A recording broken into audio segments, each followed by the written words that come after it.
రాష్ట్ర ప్రజలందరికీ కూడా అనేక రకాలుగా వైద్య రంగం కానివ్వండి, లేకపోతే సంక్షేమ రంగం కానివ్వండి, వ్యవసాయ రంగం కానివ్వండి, రైతుల పండించిన పంటల్ని కొనటంలో కానివ్వండి, గిట్టుబాటు ధరలు కానివ్వండి, విద్యార్థులకి తల్లికి వందనం లాంటి కార్యక్రమాలు అన్నీ కూడా ప్రజలకి సంతృప్తికరంగా అందుతున్న పరిస్థితుల్లో చంద్రబాబు నాయుడు గారికి, కూటమి ప్రభుత్వానికి మంచి పేరు వస్తుందని తట్టుకోలేక కుతంత్రాలు పన్నుతుంది వైఎస్ఆర్ కాంగ్రెస్ పార్టీ అని చెప్పేసి మనం చేస్తామన్నా. నేను అన్ని ఫేక్ ప్రచారాల్ని ప్రజల్లోకి తీసుకెళ్తూ ప్రజల్లో ఆందోళన సృష్టించి, లేని పరిస్థితులను సృష్టించి, భయాందోళనలు సృష్టించి రాజకీయ లబ్ధి పొందాలనుకోవటం ఇంతకంటే దిగజారుడు రాజకీయం ఉండదని చెప్పేసి నేను భావిస్తా ఉన్నా. నేను ఏదైనా సమస్య ఉంటే సమస్యని ప్రభుత్వం దృష్టికి తీసుకురావాల్సిన బాధ్యత ప్రతిపక్షానికి కాబట్టి తప్పకోకుండా వాస్తవాల ఆధారంగా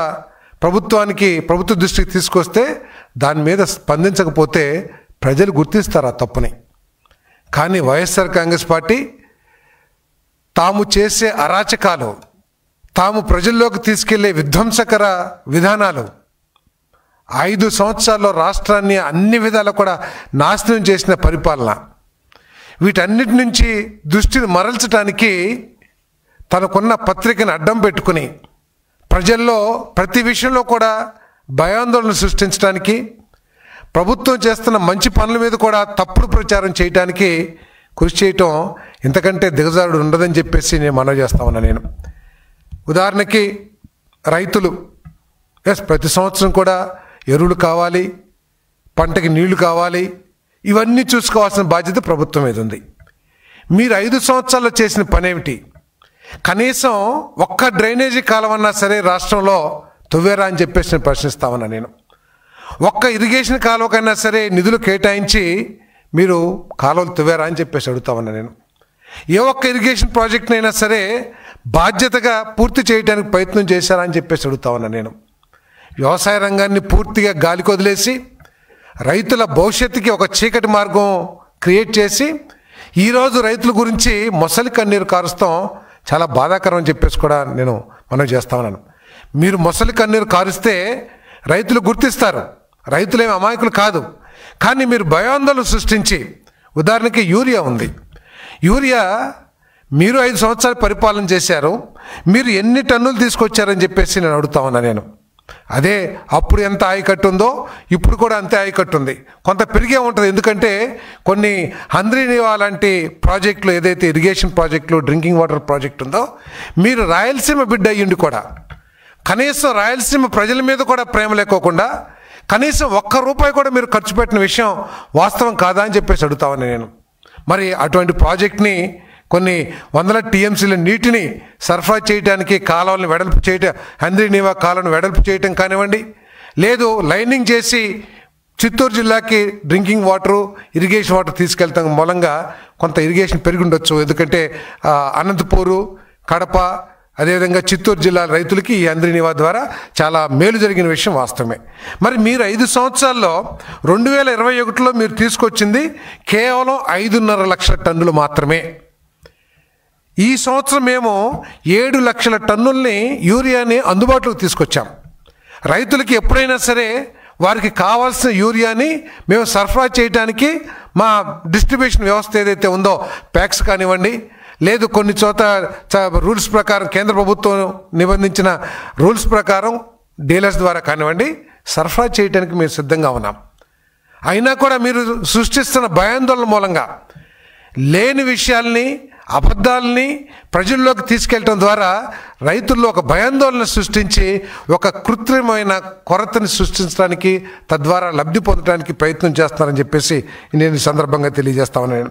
మరి 2025 ఆగస్టుకే మేము 5,69,719 టన్నుల్ని మేము సరఫరా చేశాం రైతులకి. మరి ఆగస్టు 3 తారీఖు తర్వాత 94,482 టన్నుల్ని మేము సరఫరా చేశాం.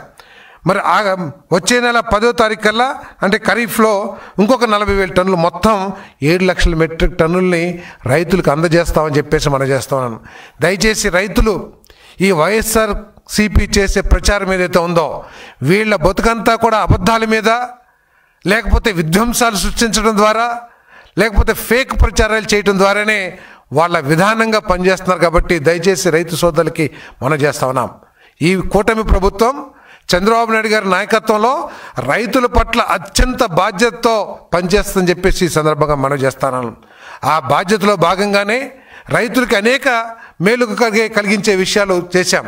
మరి ఉదాహరణకి రాష్ట్రానికి మరి లైఫ్ లైన్ జీవనాడి లాంటి పోలవరం ప్రాజెక్ట్ని సర్వనాశనం చేసేస్తే ఆఖరికి వాళ్ళ మాటల్లోనే ఈ ప్రాజెక్ట్ ఎప్పుడు పూర్తవుతుందో చెప్పలేని పరిస్థితి అని చెప్పేసి ప్రకటించేంత వరకు విధ్వంసం చేసేస్తే మరి మన ముఖ్యమంత్రి గారు ఈ రాష్ట్రానికి జీవనాడి లాంటిది రైతులకి రాబోయే కొన్ని దశాబ్దాలు ఎటువంటి ఇబ్బంది లేకోకుండా రైతులు చక్కగా వ్యవసాయం చేసుకోవాలనే లక్ష్యంతో 2027కి పూర్తి చేయడానికి అన్ని సకల చర్యలు కేంద్ర ప్రభుత్వం సహకారంతో తీసుకుని పూర్తి చేస్తున్న విషయాన్ని ఒకసారి గుర్తించమని చెప్పేసి మనం చేస్తాను.